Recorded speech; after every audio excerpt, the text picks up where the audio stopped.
My name is Anne, and I'm here to honour the memory of my late father, Paddy.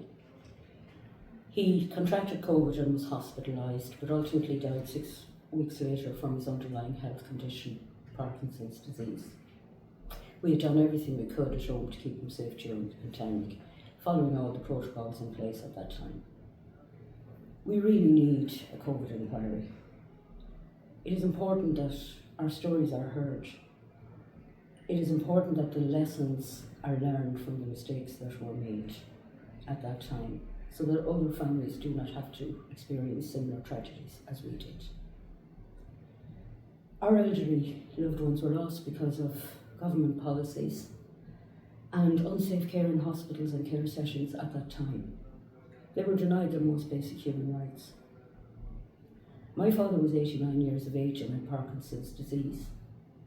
It is a very complex disease with a myriad of symptoms.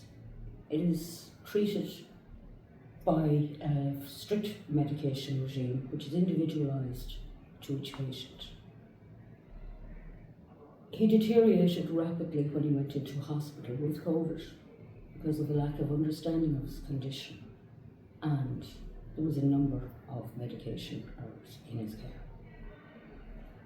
With Parkinson's, it is important that medication is taken on time, every time.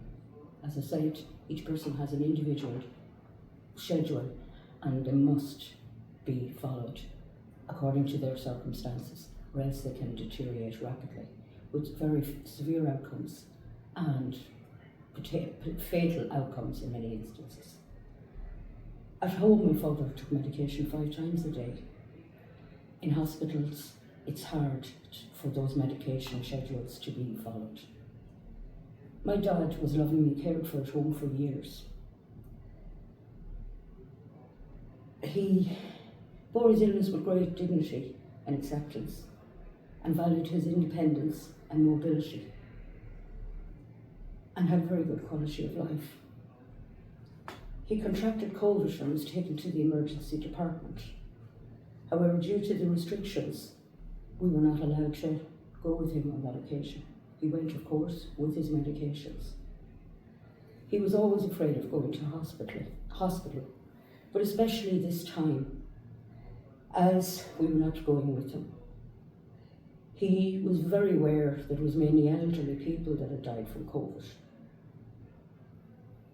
He was also worried that he might be sedated if his Parkinson's symptoms were not well controlled. Later that day, we got a call advising that he had pneumonia, and he was very confused, and he had terminal delirium. We re-emphasised the importance of him getting his Parkinson's medications. Later that evening, we got the call asking if we wished for my father, Paddy, to be anointed. We were allowed to attend the hospital at that stage. When we arrived at the emergency department, we could not see him. He was extremely distressed and agitated.